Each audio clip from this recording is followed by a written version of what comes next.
Well, hello, I'm Ed Parcaut, the host of Helping the Brave, and I'll bring in today's guest, Tom. I assume it's Spooner. Yes, sir, it is. Okay, pretty easy. Yeah.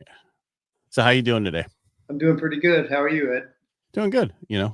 Just getting by. Things happen that we get deal with. Yes. And then we were talking beforehand. You're in Texas right now. Where do you actually live, though? I live in Texas, about Okay. 45 minutes outside of San Antonio. Okay. All right.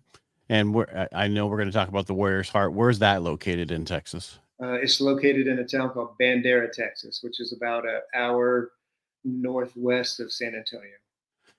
Close are you to that? To Where you where? live? How close are you to that where you live? I'm 30 minutes out from the Okay. facility door to door. So I Okay. got a Just 30-minute curious. drive to and back. All right. We'll get into that because that's something really important. But first, I want to get a little background on you. What service did you choose and why? I joined the Army. The reason why I joined the Army is my grandfather was in the Army in World War II, and my uncle was in the Army in the Vietnam War. So they were big heroes in my life and who I looked up to. So I was going into the Army. All right. My son's a soldier in the Army. He's a medic. He was a combat medic. He was first airborne, but he hit too many trees up in Alaska. Now his next duty station, she's like, I'm done. He's 22. He's like, I'm done. I'm hurting everywhere. Well, that's good. Be done while you can. Because when I was in the Navy, I was like, I'm never going to jump out of a plane unless it's going down because I took care of so many guys who jumped out because I was on a Marine Corps base and they had bicep injuries from the cords and all this other stuff that they Yeah, couldn't deal with back then. They can now, but back then they just couldn't fix. yeah. Yeah. Easy to get hurt.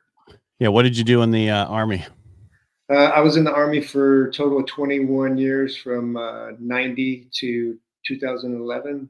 I was in the 82nd for jumping out of those airplanes my whole career. But it's in the 82nd from 90 to 95. I was in 7th Special Forces Group as an 18 Charlie SF engineer from 96 to 2001. And then in 2001 to 2011, I was out at Delta as an operator.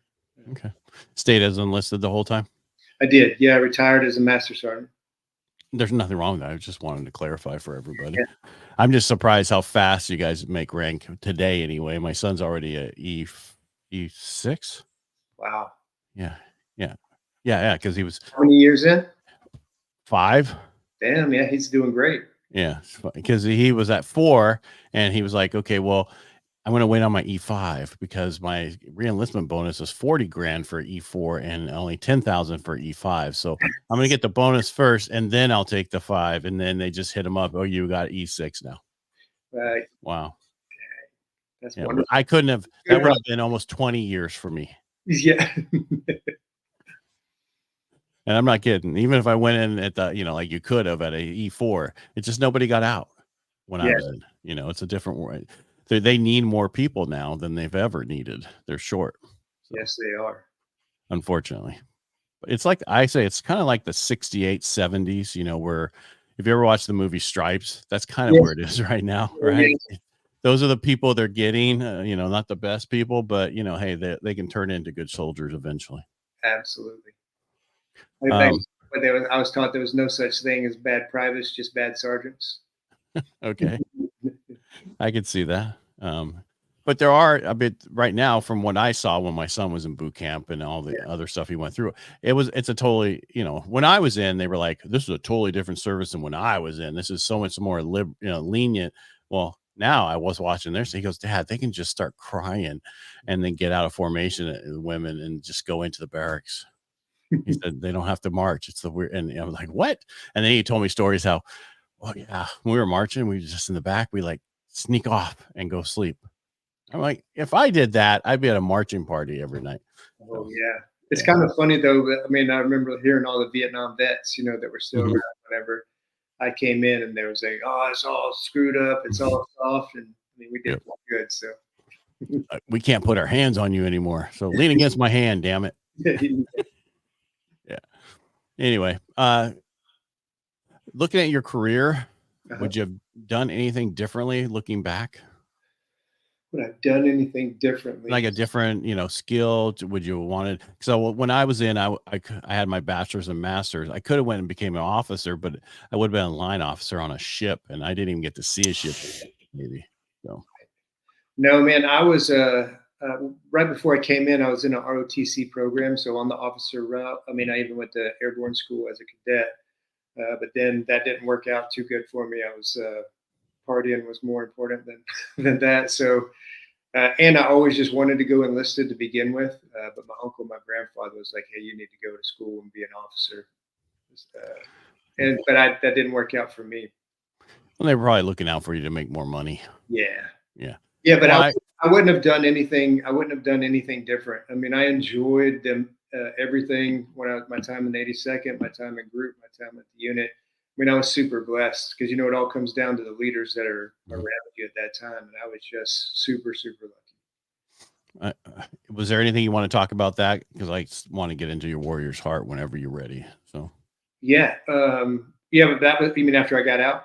well, I'm just saying, what did you, when you got out? That was in, you said 2011. 2011. Yeah, When you got out and transferred, you I can't even talk today. Transitioned out. yeah. How was? I mean, did you go into different business? What did you do when you got out? Yeah, so when I first got out, I had a really, really tough transition of multiple reasons. I ended up getting med boarded out by choice, but I had over 20, and I was a super lifer, man. I was going to stay to like 30, but I got back injuries, all the surgeries banged up, and Is that so from I got jumping? Is that from jumping? to jump in combat. So it Yeah. was.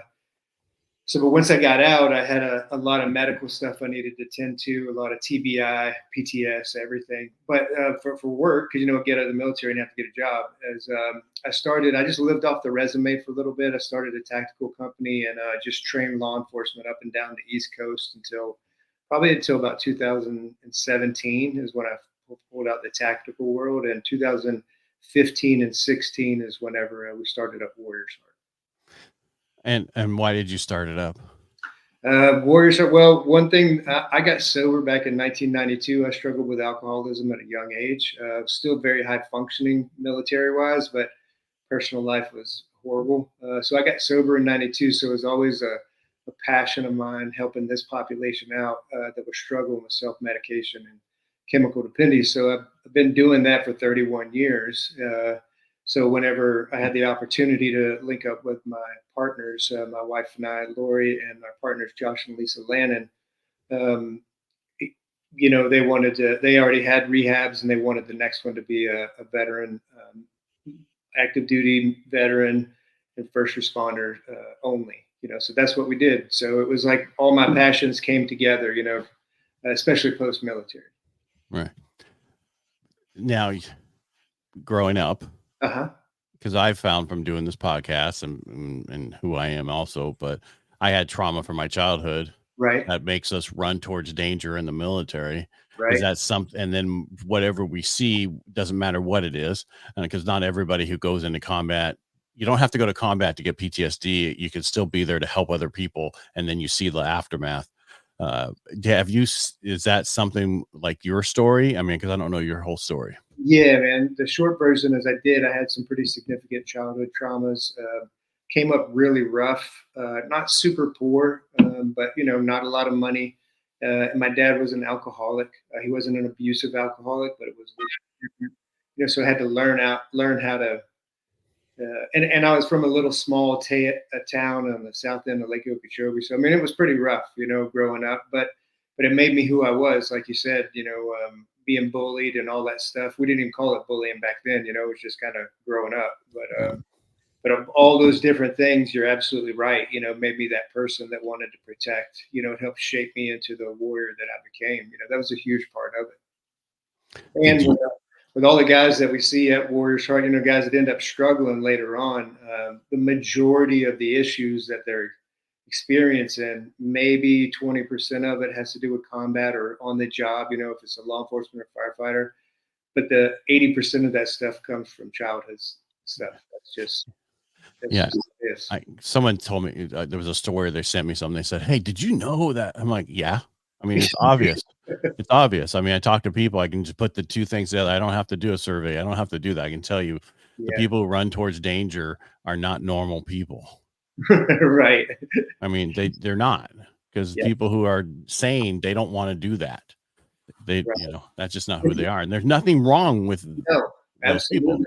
And it's wiring, you know. I mean, this is the way that I am. It's not how I try to be. It's just what comes natural, like you said, with the other folks that aren't wired that way. I mean, we need everyone to be successful, you know, in our nation. You know, we don't want a bunch of the same. Well, we also, we need to support our veterans because it currently, the government, you look in the last multiple presidents, there's only one that actually really did some more support, but they really haven't focused on the veterans, No, I right? mean, And veteran suicide rate, what it is, you know, and that's why me and my partners created Warriors Heart, you know, because there was a gap, you know, they yeah. weren't. If what the government was doing to try to help was working, we wouldn't have all these problems, you know, and so that's why we made Warriors Heart, because it was an unmet need. We're still the only one in the nation that just handles this population only. And what population is that just veterans or is that combat medic? I mean, what is the population? The population is we have active duty veterans, law enforcement, and all first responders, firefighters, EMTs, that whole piece of it, From all over the country or just in Texas? all over the country. Yep. Okay. All right, so our next event you got to be at then. Okay. And then we can put something together for Texas. That sounds great. I mean, it's amazing dealing with these things, but also getting over that limiting belief. Right. Yes. So here, I'm real big on let's get the kids, Yeah. right? Because veteran families, it's the veteran, their families, or just their families if the veteran's not left. They need to deal with this stuff. My grandson at 7 walked across the coals this last time. Wow. And yeah, and he wanted to do it first, but then he didn't want to do it. And I'm like, that's fine. And I went, and then I brought him, his mom was there, they're in line or whatever. And I brought him back in. And these younger kids that were there, they're 16 and 17. They're like, dude, it's just like sticking your feet in water, warm water. It's not a big deal. And they go, we'll give you $5. Okay, I want to do it. So I took his shoes off, rolled up his pants. We went out there. And as we got out there, his mom was about ready to go. I said, Shay, do you want your son to go before you? Yeah. And so then all the cameras, right as he got up there. And Dave Albin, he does a lot of the podcasts through Podmatch and stuff. And he's a veteran who also dealt with alcoholism and everything, but he ended up getting to Tony Robbins for 20 years working the fire line and running it for him. And that's why he knows how to do the fire for everybody else. So he walks through the thing after Dave's talking to him. You can see Dave talking to him, and he's like, he's getting ready, and he comes back. He's just so jazzed. Yeah. And then right as the thing's over, he went to his mom and said, hey, Mom, can I go give Dave a hug? And she's like, yeah. He ran over there and grabbed him around the legs, and then Dave's crouched down and gave him a hug. And then Dave didn't remember he was on mic, but he's told the kid how great he was, how amazing it was, and how don't worry about, what people tell you. Don't let anybody tell you differently. You're going to be amazing in this world. And then Dave has said since then, he's like, I've walked 550,000 people. I've never had somebody affect me as much as your grandson affected me. Wow. So man, that's how powerful. So I from that, I'm like, okay, yes, I want to help the adults, but I also want to help the children. Yes. So that potentially there's less of us veterans kids running towards danger. Yes. Right. I mean, we need more politicians that are veterans so we do less wars and other things. But that's what we need. So that's going to take time. Yeah, man. I'll be happy to come. Yeah. But I'm just saying, so I'll keep you posted about that.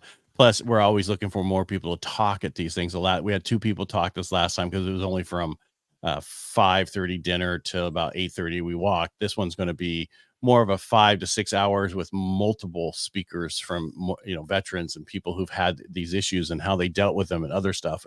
Yeah. And we also want to have services for people. Yeah. Because I had a friend of mine who I've known for years, and he was there and he shared with some of the people that were there. And he told me, he goes, I didn't want to be there. I didn't want to share. I didn't want this. And he told everybody at his table he wasn't going to walk. He ended up walking. And then the last line in his statement, he said, this was a game changer. Thank you. Wow, man. Yeah. So that was an incredible event. Well, it's just, and people are like, well, it's just coals. Dude, I don't care what you say. It's coals. You can feel them. All right. Yeah. Yeah. You can get burned from them. And then so and I'm not trying to take away from your story because your story is really important, but I think it's important to do more of this nationwide to get a totally different awareness than just what we're trying to do with what you're trying to do, which is really important, but maybe that little extra to get them in the kick to get it going, you Oh, know? absolutely it is, man. So, yeah.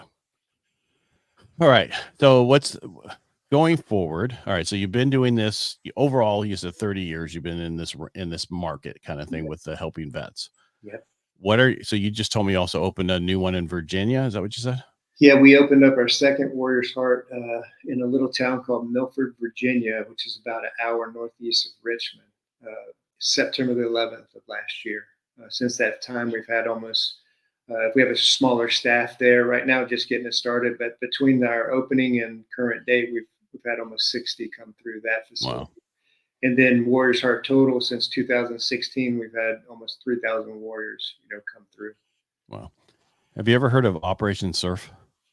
I have not.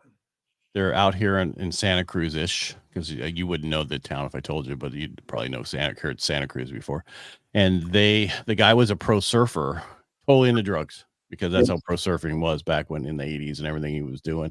But he got clean, and Yep. then they asked him to put a program together for vets actually out of Texas. I don't know where it is, but I can't remember the name of the place. And so he helped them. They came out, they learned how to surf, but they're bilateral amputees, you Right. know, it's an arm, and he's like, I'm going to teach you how to surf your way, not my way, your way. But they also dealt with people with just PTSD issues. Yeah. And there's a documentary called Resurfaced, and they came over to my Rotary because I'm the president of my Rotary this year. And I said, in my area, with my being the president of my Rotary this year, my goal was to do more for veterans in our area, Right. and that's my push for Rotary in general because we're huge Yeah. and we do a lot, internationally, and we do a lot locally, but we really need to focus on the veteran community. Because when I told them the numbers my first day of being president, they were shocked how many people have committed suicide. We've lost more people to suicide, you know, since 9/11 than we did in the last 3 wars put together. Absolutely. And that's just the ones that were counted, Yeah. so there's more, and they haven't been counting right. They haven't been counting forever either. No. So, and we need to fix that. So. Yeah, and that was one of the reasons why. I mean, it just fit that I had gone through my own recovery, with substance abuse and everything. But all of those suicides, I'm sure they're out there, but the majority of them, they had done under the influence. Because this population, if they're going to do it, they just do it. It's not a cry for help. Like they're done living and they're leaving.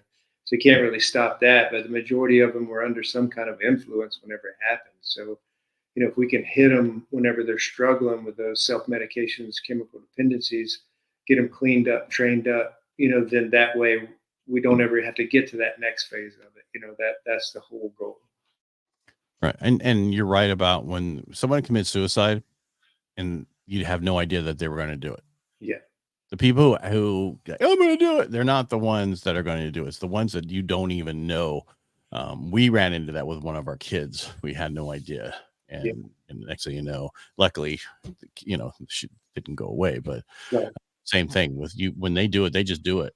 Yeah. There is no, you're like, what the hell? Had no idea. And that's how it really is. And so we need to get to those. One of my big things and I keep bringing up my Rotary, but I came up with Challenge 22, which Mhm. was to reach out to 22 different veterans or 22 veterans a week. Wow. Because a That's lot of people are like, I can't, I'm like 22 a week. That's only like 3 a day. Right. yeah. And I'm like, that's just text them, call them, see how they're doing. Just that check-in is huge for a lot of the veterans. And I'm like, if you don't know 22 veterans, then pick 22 people Right. because the civilian population is having the same problem. Reach out to like a first responder, a police officer, Yeah. fireman, whatever. They're all dealing with this stuff. Yeah. And they're all the people that protect us. You know what I mean? Like from 9/11 to a 911 call. You know what I'm saying? It's like whenever there's a critical emergency in all of our families, we're like calling 911. I mean, imagine if there was no one to come. Right. So what are these people doing when they're the ones that are struggling? And that's why it's so important. There's usually our own population that are doing the heavy lifting with it, but that's fine. But it's like you said, just supporting the people that support us on a daily basis in our hours or moments of greatest need. It's kind of a fair trade. No, I totally agree. Yeah. The one thing that I was going to do differently because my event was set up for veterans and first responders, but I was talking about, and they were like, we're going to go niche in on veterans only and their family. Right. We'll still have them, because just because I focus on veterans and their family doesn't mean we can't help the other people too. Absolutely. Right. It's how you do marketing. You niche who you're going to go to and you try to cross niche it, meaning that, like, if you're trying to get a hold of veterans, but you really want to talk to business owners that are veterans, that's where the niches intersect. And that's what you need to focus on. So our big thing is just veterans and their families, just to help save that, because we don't want to deal with that sacrifice anymore. And one of the people, we had our action after report, and we had a couple different companies, and they're like, well, I know we had a 7-year-old there, but can we, I know you had to change your tone, Dave, to, different little things. I'm like, most of the kids have already heard it, but I wasn't, and I'm like, okay, here's the deal. The most important thing is the kids and the family, period. Right. And one of the question was, because we had American Weed there, nice company. Do you know who they are? Who's that? American Weed. No. They have a strain that is set up just for veterans. It's the Okay. same consistency of the stuff all the time. I don't use it. I don't care if you use it. That's not my thing. But Right. whatever helps you, if you have to go out of the country to do something, I don't care. Whatever helps you get over your PTSD. Right. Right. And so they were saying, and I know why they're saying that, because they're American Weed and they don't want to, be around kids. They want to be around adults. I get that, but that's not who we are. And they Yeah. don't bring product. They just bring hats and, Yeah. kind of stuff. But Yeah, because it's the families, I mean, when you and I were in, like, that was a volunteer military. We weren't drafted. I mean, I didn't make any sacrifices. I volunteered. Like, the sacrifices come from the children and right. wives. You know what I mean? They didn't sign up for that ride. You know what I mean? So I'm all with you on, like, the help and assistance that is needed for them. Because, I mean, it's very, very. I'd never be able to do it. I'd never make it as a military spouse. I'm not tough enough. Right. I interviewed another guy, and he was like, the first time I was dropped off by my wife, she's crying. The last deployment I went on, she rolled over and said, goodbye, see you in a year. Yeah. You know what I mean? It's like, He's crying. yeah, exactly. But that's the difference. You go away, get to do all this stuff, and they're stuck at home. Yeah. And you know how it is. I can't really say it, but my son's going to deal with that soon. Yeah. Oh, yeah. Yeah. We'll just leave it at that. Yeah. Until after the show. Yeah. So it's just say, and I married him and his wife. Wow. I got ordained, and I'm like, because they were looking for somebody. I'm like, I'll do it. And 10 minutes later, I was ordained. So, You're right. That's and awesome. the funny thing is, the company that everybody goes to was out of Modesto. So I didn't even know I was getting ordained by the company that's in Modesto. And that's where I am. So, yeah. That's awesome. But all right. What do you want? Okay. How do people find you? What are you looking for? How do people get involved? Are you looking for volunteers, or what are you looking for do you guys do fundraising? I'm trying to get, this is your time. Yeah, the number one thing is for the family members and for the folks that need the help. If they have self medication issues along with PTS, moral grief and injury, and all the rest of the stuff. I mean, that's why we exist. Is to come to Warriors Heart. A lot of times it's the family members, that gives the calls and talk to our advocates, and get them the help that they need, even if it's not with Warriors Heart. The warriorsheart.com, and then there's a phone number will be on there, and then be able to, just give a call, even if you're calling for a friend, calling for a buddy, call there and ask any of the questions that you have, even if it's not about admissions, but about alcoholism, about drug addiction, about PTS, whatever it is, just call that number. So that would be to the individuals, that need the help, is that, hey, you're not alone. Because a lot of times, like myself included, when you're in those situations and you're hopeless, and you're at the end, and then you're self-medicating, and it's not even working anymore. Hey, there's help, waiting for you, to pick up that 1,000-pound phone and just call, and get it going. I mean, you're worth it. Your family's worth it. And then for the folks that just want to support, Frontline Healing Foundations is a foundation. Gary Sinise helps us out. Black Rifle Club. We have a lot of folks that help out, but Frontline Healing Foundation, their sole goal is to help subsidize treatment costs for folks that need it, this population. So that's how you could help on both sides of the fence. Like you said, the number one thing is just talk about it. You know what I mean? Like, hey, like that 22 a week challenge, man, that's wonderful. I mean, it's human interaction. That's what we're missing. Right. And it's easy to do. It's 3 a day.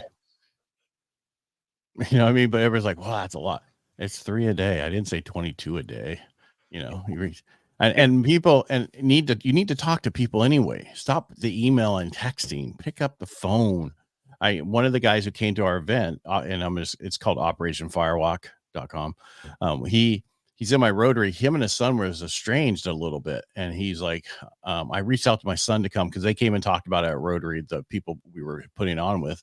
Yeah, And he reached out to him, and I'm like, how did you reach out to him? I texted him. I said, call him. He yeah, needs to hear in your voice that you care. The tones and inflections. Talk to him. They came that night. They walked, and it's helped them out. So, man, that's wonderful. and that's just it. Connecting with people again, getting us all connected. The community, everything. I'm in Modesto. We have maybe 7%. You're in Texas. You got a lot more vets, Right. but we have, in San Diego, we have in San Francisco and other areas to come down, which is only an hour away. So it's actually a perfect place to have it. That's We just didn't promote it as big as we're going to this time. good. When's the next one you said? May 3rd, 2025. Gotcha. Yeah. Operationfirewalk.com. They were like, how'd you get that? Easy. I paid $7. Anyway, it's like nobody had thought of that one. But we're doing it with a guy who has this thing called Operation Do No Harm. He's trying to get it off the thing. He's the one that's putting on the fire, actual walking, which is, that he wants that kind of like AA where you have that chip and you hold the thing in your hand and say, I'll do no harm. And so, I think you two should get together because of what you do and how you connected. How did you finally get help? Because I do know that with most veterans with just PTSD, we wait until we destroy all of our relationships. Yeah. How did you get help? Because you got it early. Yeah, I did, but I destroyed everything.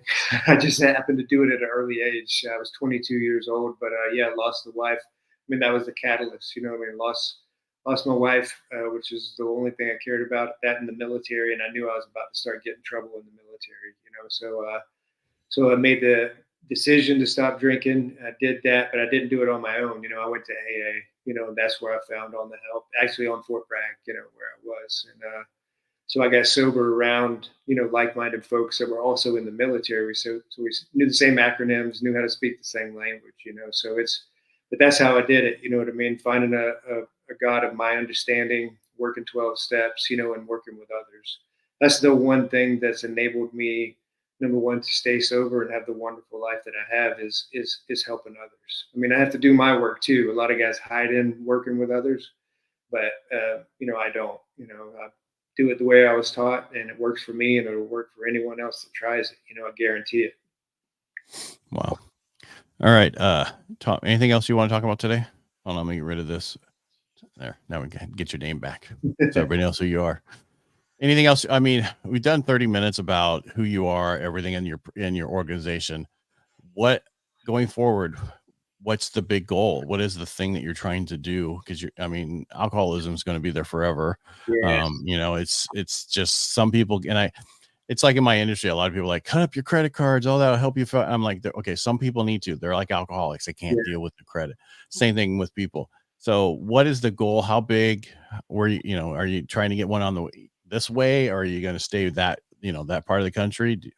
Yeah, we're growing responsibly, as far as on the business side of the house. I mean, we have a 100-bed facility in Texas. We got a 60-bed facility in Virginia. So getting all of that up and running, the second facility, and then definitely want to create multiple ones. We just got to proof it out on the business side that hey, we can scale.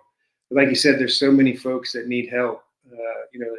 It's just a drop in the bucket. I mean, we're very grateful for who we're helping. But there's so many folks out there that's suffering, and the modalities and the chemicals and the pills that the government and everybody else is just giving them. It's not the solution. Right. I Yeah, always say, yeah. I mean, because it's about having a wonderful lifestyle. You know what I mean? Being able to live the life that you've earned. Through your service, and not be locked in prison, especially with alcohol and drugs. now these places like the one in Texas, I see a lake. Is there a lake there? Or, I mean, Yeah, we have two lakes because one of our electives, because we have metal shop, wood shop. like high school back in the day. Yeah, man, because we do all the hard work, working with the clinicians, and all that emotional work. You need these outlets, and it also lets them be able to experience, like, oh, I remember whenever I used to fish and I loved it so much. And then because their lives have been hijacked, by PTS and alcohol and drugs, it gives them an opportunity to like, hey, do something different, you know. But yeah, there's lakes on both of them, and the one in Virginia is a 22-acre lake there. Well, I had the only problem with both of those is you have humidity. But anyway, Yeah, yes, we do. I'm just in California. We get I away know, with, yeah. man. It's The only wonderful. thing we have is, we won't get into it. Yeah. He's right on, but the weather's wonderful. That's right. You can put, I much rather live here with the weather than, and put up with the politics than live somebody else with better politics, but have to deal with the weather and everything else all the time. Something bugs. So Yeah, I'm an East Coast guy growing up in all my life, so it's just I you're don't know used to it. Yeah. better. Yeah. Yeah. I prefer dry heat, but anyway. All right. So again, Tom, thanks so much for coming on the show. People can reach out to you through warriorsheart.com. Is that Yes. correct? Okay. Yeah, yeah. Thanks for having me. I really appreciate it. No, I appreciate having you on. And if there's anything we can do with helping the brave, let me know. If there's anything you're going to do down the road, like if you're going to start doing sponsorship like runs or rucks or any that kind of stuff, let us know. Okay, I sure will. Because I don't know if you know that, but a lot of the places here, like in Washington State, and that they do a ruck, and Right. that's how they raise the money for other things. So just, and since you got the land, Yeah. you know what I mean. So Oh, absolutely. yeah. All right, Tom, stay right there. I want to thank you so much for being here. Again, go reach out to Tom Spooner at warriorsheart.com. That's warriorsheart.com. And Tom, thanks so much for coming on the show today. And we really appreciate you for being here. Thank you. You're welcome, and thanks for having me. My pleasure.